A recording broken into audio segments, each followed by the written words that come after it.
Hey guys, hi, this Abhishek, master teacher of physics at Vedantu. कैसी चली बच्चों जिंदगी? कैसे मेरे शेरो शेनियो? वेलकम टू अ धमाकेदार सेशन। जैसे कि हमने 10 marks expected from these 3 topics of electricity किया है, मैग्नेटिक इफेक्ट्स किया है, आज हम करने वाले हैं लाइट के लिए। ठीक है बेटा, ये दोनों सेशन जो मैंने इलेक्ट्रिसिटी और मैग्नेटिक इफेक्ट्स के लिए किया था, आप लोगों की वजह से बहुत बड़ा हिट गया था। Thank you so much for that. वैसे इस वीडियो को भी हिट बनाइएगा। Make sure hit the like button, share this video, subscribe to the channel and let me know कि सेशन कैसा गया इन द कमेंट सेक्शन। ठीक है बेटा, अब देखो ये क्वेश्चंस हमने कहां से उठा के लाए, ये टॉपिक्स हमें कहां से मिले? पिछले 10 से 15 साल के जो पेपर्स हैं बोर्ड्स के, उनको एनालाइज करने के बाद ही ये क्लियर समझ में आ जाता है कि भाई लाइट चैप्टर से ऐसे 3 कौन से मेजर टॉपिक्स हैं जिनमें से आपको सवाल आते हैं। तो आज मैं आपको टॉपिक्स ही बताऊंगा और उन टॉपिक से आने वाले जो प्रीवियस ईयर क्वेश्चंस आए हैं उनको दिखाऊंगा एज एन एग्जांपल कि देखो देखो बेटा, ये सवाल टाइप आ सकता है। तो आज का session is not about solving those questions. आज का सेशन इज ऑल अबाउट कि भाई टॉपिक कौन से हैं और सवाल कैसे दिखते हैं, होते हैं। ऑफ कोर्स की बात है, मैं सोल्यूशन भी करवा लूंगा आपको, बट दैट्स नॉट द मुद्दा टुडे। मुद्दा इसके अंडरस्टैंडिंग कि टॉपिक कौन सा भाई इंपॉर्टेंट है, सबसे इंपॉर्टेंट 3। ठीक है, चलो फिर शुरू करते हैं। जैसे मैंने कहा था, अच्छी लगती है वीडियो तो make sure hit the like button, share this video and subscribe to the channel right now. क्योंकि देखो, हमने अपना प्री बोर्ड्स का प्रिपरेशन शुरू कर लिया। आप लोगों के लिए बोर्ड्स का भी कुछ दिन में शुरू हो जाएगा। Lot of amazing things are waiting for you guys, to make sure to subscribe right now. ठीक है, और टेलीग्राम चैनल को भी ज्वाइन कर लेना। टेलीग्राम चैनल पे आपको हमारे सारे सेशंस के पीडीएफ मिलते जाते रहेंगे। डेली पीवाईक्यूज क्विजेस होते रहेंगे, बहुत सारे टेस्ट भी होते रहेंगे आपके बोर्ड्स और प्री बोर्ड्स के प्रिपरेशन के लिए। मोटिवेशन होता होगा और टीचर्स खुद आपसे इंटरेक्ट करते होंगे, लाइव आ रहे होंगे। तो please make sure to join the Telegram channel, link is in the description. आगे बढ़ते हैं, और ये भी एक बहुत बड़ी बात है। Thank you so much for helping me reach 10,000 subscribers in Vedantu 9th and physics channel, जहां पर सिर्फ और सिर्फ हम शॉर्ट्स के माध्यम के थ्रू हम पूरा का पूरा सिलेबस कंप्लीट कर रहे हैं। हमने इलेक्ट्रिसिटी और मैग्नेटिक इफेक्ट्स ऑलमोस्ट कंप्लीट कर दिया है। और thank you so much for supporting that. उसमें कोई भी लॉन्ग फॉर्म वीडियोस है ही नहीं, तो इस चैनल का लिंक भी डिस्क्रिप्शन में है। Definitely you should go forward and check that out. ठीक है, चलिए आगे बढ़ते हैं और पहले टॉपिक पे आते हैं। और पहला topic undoubtedly it's basically our mirror formula and ray diagrams of mirror. ठीक है, अब मिरर फॉर्मूला में और रे डायग्राम्स में सबसे ज्यादा इंपॉर्टेंट कौन सा और कितने मार्क्स के आते हैं? ठीक है, अब इसको आपको अच्छे समझना है कि मिरर फॉर्मूला से सबसे इंपॉर्टेंट टॉपिक होता है कॉनकेव मिरर के न्यूमेरिकल। ठीक है, कॉनकेव मिरर का एक न्यूमेरिकल आपको आएगा ही आएगा, मतलब आएगा ही आएगा। ठीक है, मिरर फॉर्मूला से कॉनकेव मिरर से आएगा। उसके बाद अगर हम रे डायग्राम की बात करेंगे, रे डायग्राम में सबसे इंपॉर्टेंट कौन सा होता है? आपका जो 6th रे डायग्राम होता है आपके कॉनकेव मिरर का, याद है 6th रे डायग्राम, जिसमें कॉनकेव मिरर वर्चुअल इमेज बनाता है, वर्चुअल इमेज वाला, वो डायग्राम बहुत ज्यादा इंपॉर्टेंट है। ठीक है, बहुत ही इंपॉर्टेंट है। दूसरा सबसे इंपॉर्टेंट है आपके कॉन्वेक्स मिरर का रे डायग्राम। कॉन्वेक्स मिरर में सिर्फ एक ही रे डायग्राम है, वही आता है, बहुत बहुत इंपॉर्टेंट है ये भी। और उसके बाद भी अगर आप पूछोगे सर कुछ और हो सकता है, तो वो होगा स्टैंडर्ड इंसिडेंट रेस से। ठीक है, स्टैंडर्ड इंसिडेंट रेस से भी आपको आ सकती है। अब जिनको ये नाम नहीं पता है, मैं आपको समझा देता हूं कि भाई स्टैंडर्ड इंसिडेंट रेस का क्या मतलब है। वो सवाल ना जहां पे बोला जाता है कि भाई अगर रे पैरेलल है कॉनकेव मिरर के, जैसे अगर ये कॉनकेव मिरर है, अगर रे पैरेलल आ रही है तो कहां से जाएगी? Complete the diagram. तो आपको पता है कि वो फोकस से जानी चाहिए। अगर एक रे सेंटर ऑफ कर्वेचर से निकलती तो क्या होना चाहिए? एक रे अगर फोकस के थ्रू निकलती हो तो क्या होना चाहिए? ये कंप्लीटिंग रे diagram for concave convex mirror दोनों आ सकता है। ठीक है, तो रे डायग्राम्स में ये इंपॉर्टेंट है और न्यूमेरिकल में मिरर फॉर्मूला जो कॉनकेव मिरर का वो ज्यादातर। ठीक है, समझ में आ गया? एक एग्जाम्पल सवाल दिखाता हूं आपको, ध्यान से देखो। 2018 का 2 मार्क का सवाल है ये, और ये और भी बहुत सालों में रिपीट भी हुआ है डिफरेंट डिफरेंट तरीकों में।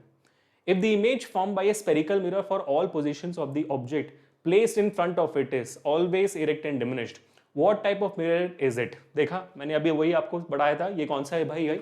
ये है आपका कॉन्वेक्स मिरर। कॉन्वेक्स मिरर ही एक ऐसा मिरर है जो उसके हर ऑब्जेक्ट पोजीशन पे आपको हमेशा एक इरेक्ट और डिमिनिश्ड और वर्चुअल इमेज ही देता है, नो मैटर व्हाट। तो इसी वजह से मैंने बताया था कि भाई वेदांतों का वेद याद रख लोगे तो virtual, erect and diminished convex mirror का इमेज प्रॉपर्टीज याद रह जाएगा, है कि नहीं? ठीक है, अब क्या बोल रहा है? Draw a label ray diagram to support your answer. देखो एग्जैक्टली वही चीज, कॉन्वेक्स मिरर का रे डायग्राम बनाकर दिखाओ। यही मैंने बताया था आपको, बहुत बहुत इंपॉर्टेंट है। तो अगर मैं कॉन्वेक्स मिरर का रे डायग्राम बनाऊंगा तो कैसे बनेगा? ये बन गया आपका कॉन्वेक्स मिरर पोल। सबसे बड़ी गलती जो बच्चे करते हैं वो ये करते हैं कि कॉन्वेक्स मिरर बनाने के बाद फोकस और सेंटर ऑफ कर्वेचर को मिरर के सामने लिखते हैं। बहुत बड़ी गलती, पपी शेम। आपको याद रखना है कि कॉन्वेक्स मिरर का फोकस और सेंटर ऑफ कर्वेचर मिरर के पीछे होता है। कॉनकेव मिरर में आगे होता है, कॉन्वेक्स मिरर में पीछे होता है। और अगर कॉन्वेक्स मिरर पे अगर मैं एक रे पैरेलल डालूंगा, मान लो कि मैंने यहाँ पर एक ऑब्जेक्ट रख दिया है, कॉन्वेक्स मिरर पे अगर एक रे पैरेलल जा रही है ऑब्जेक्ट से, तो कहां से जानी चाहिए? डाइवर्ज आउट होनी चाहिए, और it should appear to pass through the focus. Focus के थ्रू पास होती लगनी चाहिए, एक्चुअल में नहीं होती है। वैसे ही अगर एक रे मान लो फोकस के थ्रू पास होने जैसे जा रही है, तो क्या होगा? वो पैरेलल बन जाएगा। सेम, ठीक है। अब ये दोनों का इंटरसेक्शन कहाँ हुआ है? जब देख सकते हो कि भाई दोनों का इन दोनों रेस का इंटरसेक्शन हो रहा है यहाँ पर, तो बेसिकली आपका इमेज वहीं पे बन जाता है। सो if a ray appears to pass to the focus, it will become parallel. आप देख सकते हो हमारा ये इंटरसेक्शन एग्जैक्टली यहाँ पे हो रहा है। और हमेशा याद रखना है कि आपको आपके रिफ्लेक्टेड रेस को प्रोजेक्ट बैक करना है, इंसिडेंट रेस को नहीं, तभी इमेज बनेगा। वरना आपको लगेगा भाई सर यहाँ पे इंटरसेक्शन ही नहीं हो रहा है। रिफ्लेक्टेड रेस को हमेशा प्रोजेक्ट बैक करना, ठीक है। कॉन्वेक्स मिरर का रे डायग्राम बहुत इजी, 2 मार्क्स का। आगे एक और सवाल देखते हैं, देख लो 2020 का है, 3 मार्क्स का सवाल है। कैसा सवाल है? A concave mirror is used for image formation for different positions of an object। एक कॉनकेव मिरर का इस्तेमाल हो रहा है डिफरेंट इमेज बनाने के लिए एक ऑब्जेक्ट का डिफरेंट पोजीशंस पर। What inferences can be drawn about the following when an object is placed at a distance of 10 cm from the pole of a concave mirror of focal length 15 cm? ठीक है, concave mirror है। देखो आप इसको ध्यान से, बहुत बच्चे ऑलरेडी समझ चुके होंगे कि क्या सवाल है ये। आप देख रहे हो कि भाई पोल होगा और फोकस और सेंटर ऑफ कर्वेचर आपके कॉनकेव मिरर के सामने होता है, तो बराबर है। आपका फोकल लेंथ कितना है? फोकल लेंथ आपका है 15 सेंटीमीटर का, तो फोकल लेंथ हो गया ये 15 सेंटीमीटर। और अगर फोकल लेंथ 15 सेंटीमीटर होता है तो सेंटर ऑफ कर्वेचर कितना होता है? रेडियस ऑफ कर्वेचर आपका हो जाएगा 30 सेंटीमीटर, डबल पे होता है ना। तो F अगर 15 पे है तो C उसके डबल 30 पे होगी। ऑब्जेक्ट कहां रखा हुआ है? आपका ऑब्जेक्ट रखा हुआ है 10 सेंटीमीटर पे, बोलो ठीक है। 10 सेंटीमीटर मतलब फोकस के सामने रखा हुआ है ना आपका ऑब्जेक्ट, क्योंकि 15 पे तो फोकस है, फोकस के सामने आएगा 10। सारे मेजरमेंट पोल से होते हैं, भूलिएगा नहीं, सारे मेजरमेंट पोल से होते हैं, कहीं और से नहीं। तो आप क्लियरली देख सकते हो कि भाई object distance is 10 centimetre. This is the 6th रे diagram of your concave mirror. मैंने अभी बताया था कि भाई क्या है केस, है ना। तो यहां पर मेरे को क्या बताना है? Position of the image. Position of the image क्या है? Between pole and focus. नहीं, पोजीशन कहां होगी इमेज की? इमेज की पोजीशन इस सिनेरियो में बिहाइंड द मिरर बनती है। कहां बनती है? बिहाइंड द मिरर, 6th रे डायग्राम में। Size of the image enlarged बनती है, एनलार्ज्ड बड़ी बनती है 6th रे डायग्राम में, है ना, याद है। Nature of the image virtual बनती है, मैंने यही बताया था। 6th रे डायग्राम जो केस होता है कॉनकेव मिरर का, बहुत इंपॉर्टेंट है। Draw a label ray diagram to justify your inference. Simple है, ठीक है। ये इन्फरेंसेस है, ये आपको सॉल्व करने की जरूरत नहीं है, ये आपको सीधा डायग्राम बना के दिखाना है और पोजीशन क्या है, साइज क्या है, नेचर क्या बताना है। आपको सॉल्व करने की जरूरत नहीं है, बट हम अपने साइड से सॉल्व करेंगे न्यूमेरिकली भी, ताकि अगर न्यूमेरिकल में आ जाता है आपको पता है कैसे करना होता है, ठीक है। तो भाई एक रे जो पैरेलल जाएगी आपके ऑब्जेक्ट से वो फोकस के थ्रू निकलेगी, दूसरी रे जो फोकस के थ्रू जाएगी वो पैरेलल बन जाएगी। These both rays are not intersecting in front of the mirror, तो इनको हम प्रोजेक्ट बैक करेंगे। पहला रिफ्लेक्टेड रे, दूसरा रिफ्लेक्टेड रे। आप देखोगे यहाँ पर आपका इमेज बन जाता है, वो मिरर के पीछे बन रहा है इसलिए वर्चुअल है, और ऑब्जेक्ट से बड़ा है इसलिए एनलार्ज्ड है, और सीधा खड़ा हुआ है तो इसलिए इरेक्ट भी है। तो वर्चुअल, इरेक्ट एंड एनलार्ज हमने बिल्कुल सही बताया हुआ है। अब आगे हमें सॉल्व करना है इसको न्यूमेरिकली, ठीक है। तो यहाँ पर फोकल लेंथ दिया हुआ है -15 सेंटीमीटर। माइनस क्यों? कॉनकेव मिरर का फोकल लेंथ नेगेटिव लिया जाता है। और वैसे आपको ऑब्जेक्ट डिस्टेंस दिया हुआ है -10 सेंटीमीटर। माइनस क्यों? क्योंकि ऑब्जेक्ट डिस्टेंस हमेशा नेगेटिव होती है। अब हमें v निकालना है, तो 1/f is equal to 1/v plus 1/u आपका मिरर फॉर्मूला होता है। v निकालना है हमें, तो 1/v is equal to 1/f। u को वहां ले आओ तो -1/u। फोकल लेंथ कितनी है? 1/-15। ये नेगेटिव और ऑब्जेक्ट डिस्टेंस का नेगेटिव प्लस हो जाएगा, तो 1/10। अब एलसीएम निकालो। मैं क्रॉस मल्टीप्लिकेशन के थ्रू एलसीएम निकालता हूं क्योंकि मेरे को वो ज्यादा आसान लगता है। तो 10 - 15 - 5 डिवाइड बाई -15 इंटू 10, तो -5 और -15 कट गया, 3 बचा, तो मेरी v की वैल्यू आ गई आपकी 30 सेंटीमीटर पॉजिटिव। तो मेरी v की वैल्यू आ चुकी है। पॉजिटिव इंडिकेट करता है कि भाई आपका इमेज मिरर के पीछे बना हुआ है, वर्चुअल, करेक्ट है। अब साइज ऑफ द इमेज, यानी कि मैं नेचर भी निकालना है मुझे, तो मैं मैग्निफिकेशन निकाल लेता हूं। तो मैग्निफिकेशन की फॉर्मूला होती है मिरर की -v/u, ठीक है। तो -v कितनी आई है 30, u कितनी आई है -10, तो 10 और 30 3 कट गया, नेगेटिव कट गया, आपकी m की वैल्यू आ चुकी है +3। तो 3 है जो ग्रेटर देन 1 है, तो since m is greater than 1, इसका मतलब हो गया कि आपका इमेज एनलार्ज्ड है, ठीक है। और m इज पॉजिटिव, इसका मतलब हुआ कि ये वर्चुअल इमेज है। ये दोनों इन्फ्रेंसेस हमें मैग्निफिकेशन समझ में आ जाते हैं। अब साइज ऑफ द इमेज कितनी है, साइज ऑफ द इमेज अब इस सिनेरियो में नहीं निकाल सकते हो किसी भी तरीके से। क्यों? क्योंकि आपको ऑब्जेक्ट की हाइट नहीं दी गई है, तो आप न्यूमेरिकली इसकी वैल्यू नहीं निकाल सकते हो। आप बस एक इक्वेशन बना सकते हो, जैसे मैं कह सकता हूं यहां पर कि मैग्निफिकेशन का फॉर्मूला होता है height of the image upon height of the object, ठीक है। मैग्निफिकेशन में कितनी आई है 3, तो 3 is equal to height of the image upon height of the object. तो आप क्या लिखोगे, इस हाइट ऑफ द ऑब्जेक्ट को यहां पे ला दोगे तो हाइट ऑफ द इमेज बन जाएगी 3 times of height of the object. आप यही लिख सकते हो, इसके ऊपर नहीं लिख सकते क्योंकि हाइट ऑफ द ऑब्जेक्ट दिया ही नहीं है, तो वैल्यू नहीं डाल सकते वहां पर, ठीक है। तो यहां पर क्या मुद्दा हो जाएगा, यहां पर हो जाएगा कि भाई height of the image is और size of the image is 3 times that of the object. ये लिखकर आप खत्म कर सकते हो जहां पर भी आपको हाइट ऑफ द ऑब्जेक्ट ना दी जाए। अब आप मुझसे आर्ग्यूमेंट कर सकते हो कि सर मैग्निफिकेशन में यहां पर एक और फॉर्मूला होता है ना, magnification is -v/u, height of the image upon height of the object can also be equal to -v/u। हाँ भाई, लेकिन तब भी तो हाइट ऑफ द ऑब्जेक्ट नहीं है ना, एक ही इक्वेशन में दो वेरिएबल है, हाइट ऑफ द इमेज भी नहीं है, हाइट ऑफ द ऑब्जेक्ट नहीं है, तो आप न्यूमेरिकली नहीं निकाल सकते वैसे, ठीक है। समझ में आ गई बात? चलो भाई, ऑसम है। हाँ, तो ये हो गया आपका। एक और मैं आपको एग्जांपल दिखा देता हूँ कॉनकेव मिरर के न्यूमेरिकल का। 2019 का सवाल है, 2 मार्क्स के लिए, ठीक है। A concave mirror has a focal length of 20 centimeter. At what distance from the mirror should a 4 centimeter tall object be placed so that it forms at a distance of 30 centimeter from the mirror? Also calculate the size of the form, image form. तो simple same again यहाँ पर आपको focal length दी गई है, इस बार आपको object size दिया गया है, ठीक है। So that it forms an image at distance 30 centimetre from the mirror, ठीक है। आपको इमेज डिस्टेंस दिया गया है इस बार कॉनकेव मिरर से, आपको ऑब्जेक्ट डिस्टेंस निकालना है और आपको साइज ऑफ द इमेज निकालनी है, हाइट ऑफ द इमेज निकालनी है, ठीक है। ये दोनों चीज निकालनी है और ये आप इजीली मिरर फॉर्मूला से निकाल सकते हो, ठीक है। तो ये आप एज अ होमवर्क ट्राई करके देखिएगा और late me know the answer in the comment section. But ये मैंने क्यों करवाया आपको, सो दैट यू अंडरस्टैंड कि भाई किस तरीके के सवाल आते हैं, ठीक है बेटा। Try this as a homework and let me know in the comment section.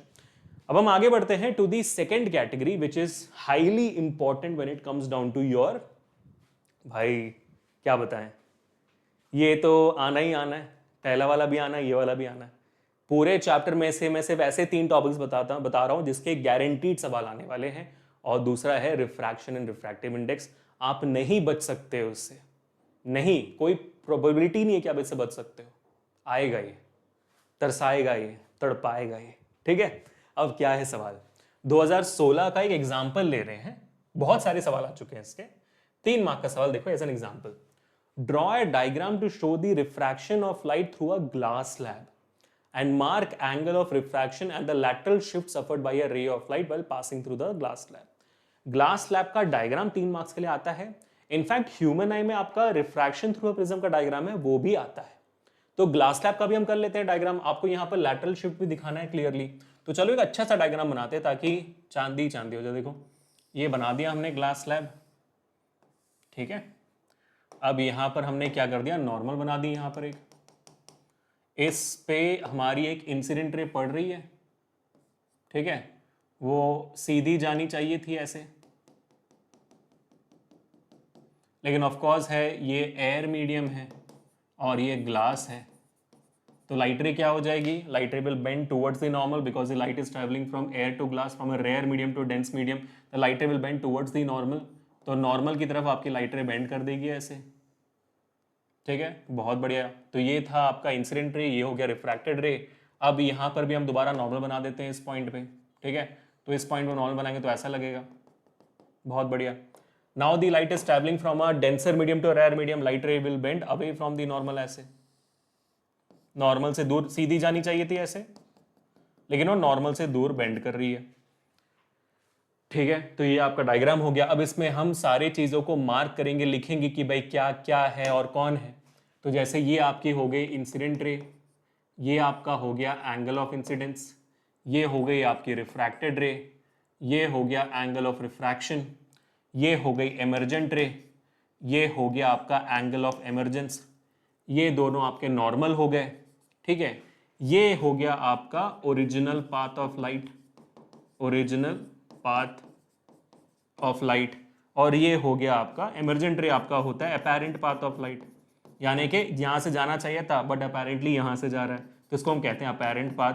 नहीं भी लिखोगे अपेरेंट पाथ चलता है, लेकिन क्या लिखना है जो वहां पर जरूर से पूछा गया कि भाई ये लिखना जरूर, और वो होगा आपका ये डिस्टेंस, है ना, the distance between the original path of light जो एक्चुअली था एंड द एमर्जेंट रे, the apparent path of light, इसको हम कहते हैं लैटरल डिस्प्लेसमेंट और लैटरल शिफ्ट, जो आपको सवाल में पूछा गया है, ठीक है। लैटरल शिफ्ट अलग से भी 2 मार्क्स से पूछा जाता है कि लैटरल शिफ्ट होता क्या है।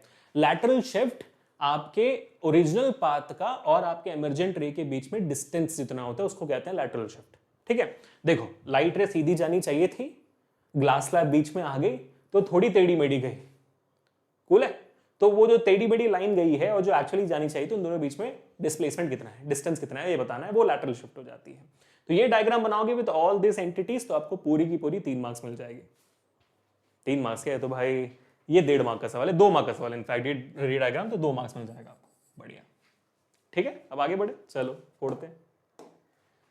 इफ द रिफ्रैक्टिव इंडेक्स, आना ही आना refractive index, if the refractive index of glass for light going from air to glass is 3/2, अगर ग्लास की रिफ्रैक्टिव इंडेक्स Ng 3/2 है, find the refractive index of air for light going from glass to air. समझ रहे हो, वो ये बोल रहा है कि अगर मान लो ये ग्लास है और ये हवा है, जब लाइट रे हवा से ग्लास में जाती है तो उसकी रिफ्रैक्टिव इंडेक्स 3/2 होती है। अब लाइट रे जाएगी ग्लास से हवा में तो उसके रिफ्रैक्टिव इंडेक्स कितनी होगी?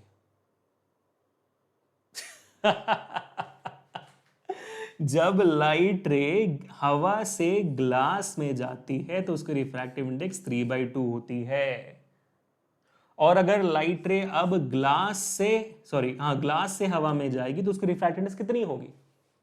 ये बहुत बच्चों को पता नहीं होता, you need to know this, ठीक है। ये है the concept of principle of reversibility of light. वो ये कहना चाहते हैं आप, क्योंकि भाई सिंपल भाषा में अगर लाइट रे नहीं, प्रिंसिपल रिवर्सिबिलिटी यहाँ पे नहीं आती है तो उसको नहीं इंक्लूड करते हैं, बड़ा वर्ड देखकर आप डर जाओगे, ये सब नहीं सोचने का। इतना सोचो कि हवा से ग्लास में जा रही 3/2 है, ग्लास से हवा मतलब उल्टा हो गया अभी, तो यहां पर इसको भी उल्टा कर देने का, 3/2 के बदले क्या लिख देने का, 2/3, खत्म। हार्ड ही नहीं है चीज, ठीक है, समझ में आई बात। पहले हवा से ग्लास में जा रही थी तो 3/2 था, अब ग्लास से हवा में जाएगी तो कितना होगा, वहां पे वो उल्टा हो गया मीडियम, तो यहां पर रिफ्रैक्टिव इंडेक्स भी उल्टा हो जाएगा, ठीक है, टेंशन नहीं लेना। इसलिए इसका मार्क्स एक ही है, ज्यादा नहीं है। चौथा सवाल देखो ध्यान से, एक्चुअली यही चौथा था क्योंकि उसमें हमने 3 सवाल कर दिए थे, दिस इज 4th क्वेश्चन और ये 5th क्वेश्चन है, ठीक है। देख तो क्या है, water has refractive index 1.33 and alcohol has refractive index 1.36। इसको नोट डाउन करो, चलो। पानी का रिफ्रैक्टिव इंडेक्स है 1.33 और ग्लास का ना, ग्लास ही है ना, अल्कोहल है, सॉरी, अल्कोहल का रिफ्रैक्टिव इंडेक्स है आपका 1.36, ठीक है।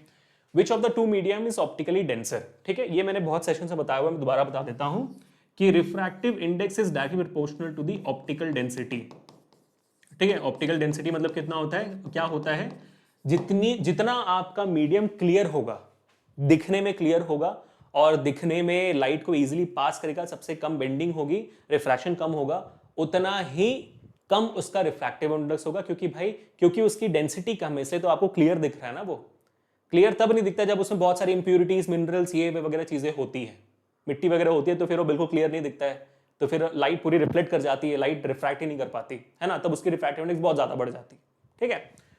तो refractive index is directly proportional to optical density, directly proportional, density से डायरेक्टली प्रोपोर्शनल, ऐसे समझ लो आप। तो जिसका ज्यादा होगा रिफ्रैक्टिव इंडेक्स, उसका ज्यादा डेंसिटी होगा। तो अल्कोहल का ऑफ कोर्स ही बात है, आपका क्या कहते हैं, डेंसिटी ज्यादा होगा। तो आप क्या लिखोगे, alcohols density, since refractive index of alcohol is greater than refractive index of water, optical density of alcohol should also be greater than optical density of water, खत्म। ठीक है, चलो ये हो गया। दूसरा, draw a ray diagram to show the path of a ray of light. अच्छा, उसके पहले भी अगर आप देखोगे which of the two medium is optical denser, give reason for your answer. Board examination में अगर आप ऐसे लिखोगे तो आपको पूरे मार्क्स मिल जाएंगे, लेकिन स्कूल्स में कभी कभी इस जवाब को एक्सेप्ट नहीं किया जाता है, आपको दूसरे तरीके से बताना होता है। कैसे बता सकते हो आप? अकॉर्डिंग टू एनसीईआरटी और अकॉर्डिंग टू स्कूल। ठीक है, कैसे बता सकते हो आप? देखो, रिफ्रैक्टिव इंडेक्स का फॉर्मूला क्या है? n is equal to c upon v, जिसमें c क्या है? Speed of light in vacuum. v क्या है? Velocity of light in that medium जिसका रिफ्रैक्टिव इंडेक्स आप निकाल रहे हो। ठीक है, तो ये दोनों तो इनवर्सली प्रोपोर्शनल है ना एक दूसरे से, तो I can see n is inversely proportional to v। सही है, बराबर समझ में आ गया?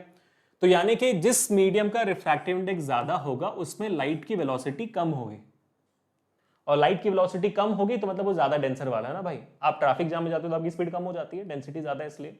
हाईवे पे चलाओगे तो भाई मजा आता है, खाली है तो आपकी स्पीड ज्यादा होती है।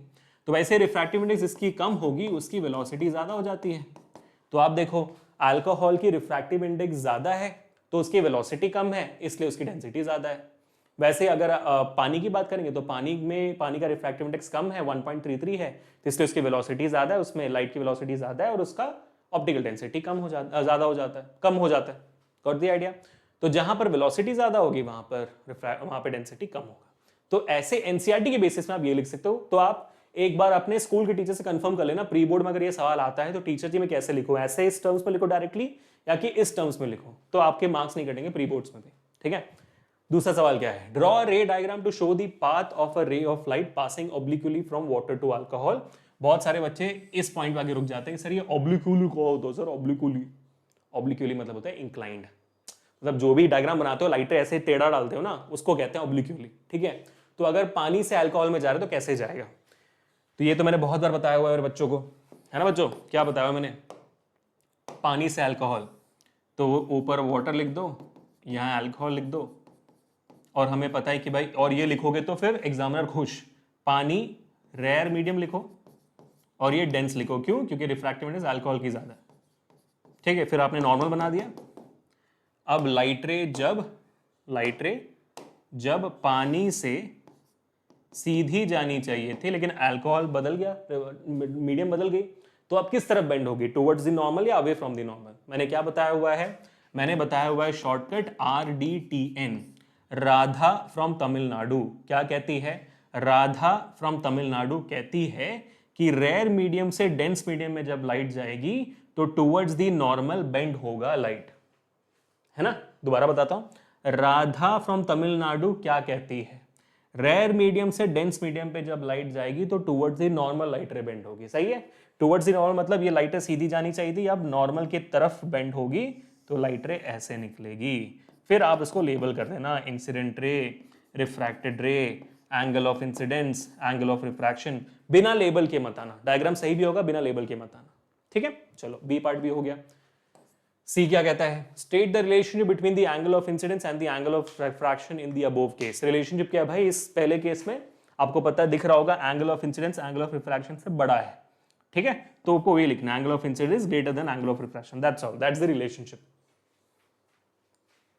कूल, सही, चलो awesome। तो ये हो गया। Okay, before I tell you guys the third and the most important topic जो आपके लाइट चैप्टर से आएगा ही आएगा, वहां तक पहुंचने से पहले let me also tell you कि आप अपने फ्यूचर में आगे और कैसे जा सकते हो, कम से कम अपने माँ बाप के ऊपर फाइनेंशियल स्ट्रेस डालते हुए, कम से कम डालते हुए, और अपने ऊपर अपनी जिंदगी और अपना कंट्रोल लेते हुए। कैसे? सबसे बेस्ट तरीका होता है, सबसे प्राउड मोमेंट होता है बच्चे के लिए, अपने पेरेंट्स के लिए, जब वो स्कॉलरशिप के थ्रू पढ़ाई करता है। मतलब भाई जब हम पढ़ते थे तो स्कॉलरशिप मिलता था तो बहुत बड़ी बात होती थी, क्योंकि उनको टेंशन लेने की जरूरत नहीं होती थी अपने माँ बाप को, और वो पैसे सेव कर सकते थे आपके फिर कॉलेज के लिए, यूनिवर्सिटी के लिए, इंजीनियरिंग के लिए, और स्कूल में अगर पैसे बच जाए तो।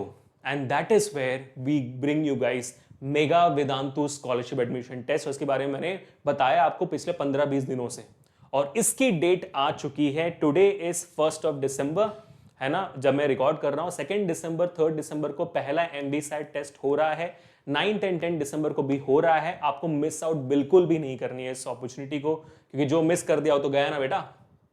देखो सिंपल सी भाषा बताता हूं ये होता क्या है, ठीक है? स्कॉलरशिप एडमिशन टेस्ट है, इसमें अगर आप ध्यान दोगे यू विल फाइंड आउट जो भी बच्चा टेस्ट देगा उसको स्कॉलरशिप मिलेगा, जो भी बच्चा टेस्ट देगा उसको स्कॉलरशिप मिलेगा। और स्कॉलरशिप टेस्ट कैसे होने वाला बताता हूं, ठीक है। ध्यान से देखो, आपका जो टेस्ट है वो 1 घंटे का होगा, 60 मिनट्स का, ठीक है। उसमें 50 क्वेश्चंस होंगे, सिर्फ 50 क्वेश्चंस, जिसमें 20 questions will be from science, 25 questions will be from maths and 5 questions will be from mental ability math, ठीक है। लॉजिकल क्वेश्चन जैसे होते हैं सिंपल से।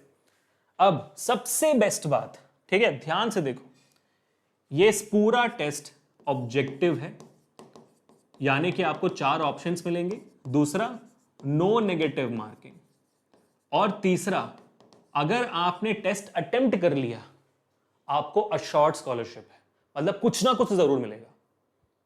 अब इसमें भी आपके पास ऑप्शन है, और तो आप घर पे बैठ के ऑनलाइन दे सकते हो 1 घंटे का टेस्ट, मतलब अटेम्प्ट कर लिया स्कॉलरशिप मिल गया ना भाई, क्यों गवाना। इमेजिन करो भाई, सिंपल सी बात है, जेई और नीट की कोचिंग अगर 11-12 करते हो तो 2 से 3 लाख का मिनिमम खर्चा आने वाला है 2 साल में, वो फ्री हो जाएगी पूरी। सोचो कितने आभारी होंगे आपके माँ बाप आपको लेकर, कितने प्राउड होंगे वो। अब आपके पास 2 ऑप्शन है, या तो इस टेस्ट को ऑनलाइन दो या ऑफलाइन दो। मैं आपको ये ऑप्शन नहीं दे रहा कि आप दो या ना दो, मैं ऑप्शन नहीं दे रहा भाई, देना चाहिए भाई, हर बच्चों को देना चाहिए जब शॉर्ट स्कॉलरशिप मिल रहा है, कोई और कंपनी देती नहीं है ना। तो मैं बता रहा हूं आपको कि देना ही देना है। अब आपके पास ऑप्शन है कि ऑनलाइन देना है ऑफलाइन देना है। ऑफलाइन जो बच्चे देंगे उनके लिए स्पेशल बेनिफिट्स हैं, बताता हूं क्या क्या। हमारे ऑफलाइन सेंटर्स में जाकर आप 2nd, 3rd, 9th और 10 दिसंबर को ये टेस्ट दे सकते हो पूरे दिन में, कभी भी, सैटरडे संडे भाई, सैटरडे संडे को 1 घंटा निकालो बस, पेपर जल्दी हो जाए तो करके आ जाना, अटेम्प्ट करो। लेकिन चेन्नई, कोयम्बतूर, मदुराई, पौंडी, तिरुचि, हैदराबाद, विजयवाड़ा, विशाखापट्टनम, नागपुर, औरंगाबाद, पटियाला, मुजफ्फरपुर, दिल्ली, बैंगलोर, पुणे, इन 15 शहरों में हमारी सेंटर्स हैं। एग्जैक्टली कहां बताऊंगा। इनमें जाकर अगर आप टेस्ट देते हो तो व्हाट यू गेट, ऑफलाइन जाकर अगर आप टेस्ट देते हो तो हर बच्चा जो ऑफलाइन टेस्ट सेंटर जाकर टेस्ट देता है, उस बच्चे का जो भी स्कॉलरशिप आया हो उसमें 10% ऐड हो जाएगा। यानी कि अगर आपका 40% स्कॉलरशिप आया तो 10% ऐड हो जाएगा, 50% बन जाएगा वो। अगर आपका 90% आया तो फिर 100% बन जाएगा। 100% आया है तो सॉरी भाई, आपको 1 से 10 नहीं होगा but you get the idea, ठीक है। 10% एडिशनल आपको स्कॉलरशिप मिल जाएगी एमवीसैट की। दूसरा, you also get a Vedantu mini study pack the moment you reach the test centre to write the test. वहीं पे मिल जाएगा कि आप आए हो, आप ये ले लो, कम से कम ये ले लो, मेहनत करके आए हो ना। अब ऑफलाइन ऑनलाइन देने वाले दोनों बच्चों को क्या क्या है, जैसे मैंने कह दिया already, a short scholarship and up to 100% scholarship. बहुत सारे बच्चों को मिला, इनफैक्ट जो वेब पेज के बारे में भी बात करूंगा जहां पे जाकर वो रजिस्टर करने, वहां पे सारी डिटेल्स हैं, ठीक है। You also win a 5-day fully funded space research programme with ISRO space tutors. मजा ही मजा। और ऐसा नहीं कि आपके बोर्ड एग्जामिनेशन टाइम पे होगा, वो सब हम देख लेंगे, टेंशन मत लो। You also get drone, smart watches, telescopes and a lot more. You also, this is the best part, you also what get is a 3-month free subscription for Vedantu doubt app. अब imagine करो, दिसंबर का महीना आ गया है, Jan Feb 3 महीने के लिए जो आपको सबसे ज्यादा डाउट्स आने वाले इस पूरे साल में, कोई आपके पास 24/7 होगा आपका डाउट सॉल्व करने के लिए। आपको बस डालना, डाउट सॉल्व हो गया, बढ़िया ना। You will also get a all India performance report. क्यों? क्योंकि भाई जैसा मैंने कहा था 1 घंटे का टेस्ट है, उसका सिलेबस क्या है, आप 10th में हो तो आपका 10th का सिलेबस है, तो इसको एज एक छोटा मोटा प्री बोर्ड मान सकते हो। तो ऑफकोर्स से बात है, पूरे देश भर से बच्चे दे रहे हैं, हजारों बच्चों ने ऑलरेडी अभी रजिस्टर कर दिया है, तो सबका एक ऑल इंडिया रिपोर्ट निकालते हैं, ऑल इंडिया रैंक निकालते हैं, कौन सबसे टॉप करेगा वो भी बता देंगे आपको। तो यू गेट एन आइडिया कि प्री बोर्ड में कितने मार्क्स आएंगे, बोर्ड एग्जामिनेशन में कितने मार्क्स आएंगे। And the best part guys, the registration is absolutely free. आपको स्कॉलरशिप टेस्ट देने के लिए कोई पैसे देने की जरूरत नहीं है।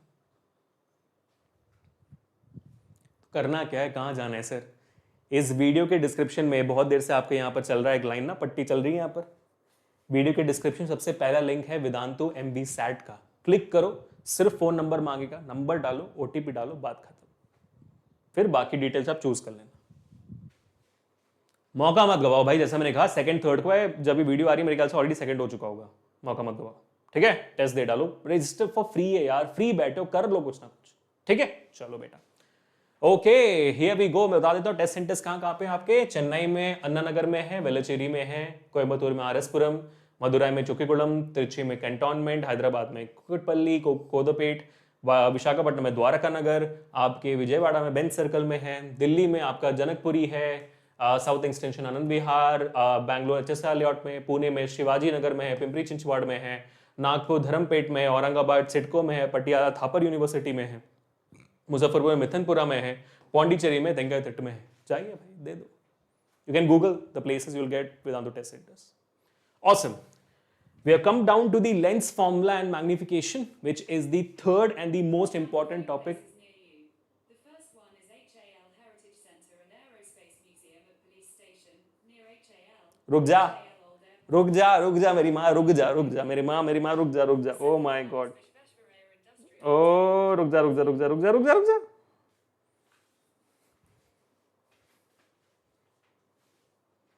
मैंने बोला था गूगल करे, बोला भी था क्या? बोलना शुरू कर दे, बीवी जैसे भाई। तो हाँ guys, lens formula magnification is the most important topic after concave mirror and refraction refractive index. मतलब इन तीनों में अगर आप पूछोगे सबसे ज्यादा इंपॉर्टेंट कौन, तीनों है भाई। लाइट चैप्टर से कुछ ऐसे टॉपिक्स जो आने ही आने, ये तीनों है, ठीक है। और सवाल मैं आपको दिखाता हूं, वो आपके लिए होमवर्क है, आप ट्राई आउट करो करने की और फोड़ डालो। और इसमें भी अगर आप स्पेसिफिकली पूछो तो डायग्राम्स कौन सा सब बताता हूं मैं, ठीक है। लेंस से रिलेटेड डायग्राम सब आते हैं, अगेन वही कॉन्वेक्स लेंस का 6-3 डायग्राम और कॉनकेव लेंस का डायग्राम, या तो स्टैंडर्ड इंसिडेंट रेस को कंप्लीट करने के लिए जैसा कॉनकेव मिरर में था वैसे ही। और यहां पर सर लेंस फॉर्मूला में कौन सा न्यूमेरिकल आता है लेंस का, कॉन्वेक्स लेंस का ही आता है, कॉनकेव लेंस का नहीं आता, ठीक है। ये आपके सामने एग्जांपल है, 5 मार्क्स का 2019 का सवाल है। कितना है भाई? 5 मार्क्स का 2019 का सवाल है। इसको ट्राई आउट करो, करके देखो, बताओ कि भाई क्या जवाब आता है आपका। ये थोड़ा डिफरेंट दिया है मैंने क्योंकि ये कॉनकेव लेंस का न्यूमेरिकल है, थोड़ा डिफरेंट है, ट्राई आउट करके देखना। Let me know the answer to this question in the comment section. कुछ चीजें आपको याद दिला देता हूं। सबसे पहला, make sure hit the like button, share this video, subscribe to the channel अगर आपको अच्छा लगा। और अगर आपको ऐसा ही सेशन हमारे ह्यूमन आई चैप्टर के लिए चाहिए, do let me know in the comments. अगर इस वीडियो में 100 कमेंट्स हो जाते हैं within 24 hours, will make it human eye for you guys for this week, ठीक है। पिछले एलिटिस वीडियो मैग्निफिक्स में कर लिया था आपने, thank you so much for that. अब उसके अलावा few things I want like to remind you guys is MVSAT को रजिस्टर कर देना, hit the like button, share this video, subscribe to the channel as well, और Telegram channel को join कर लेना, वेदांतु 99 फिजिक्स चैनल को भी ज्वाइन कर लेना। बस ज्वाइन करो, फोड़ो बस, ठीक है। पीस पीपल, मिलते हैं नेक्स्ट सेशन में। थंडर आईफा से खत्म करते हैं। पीस।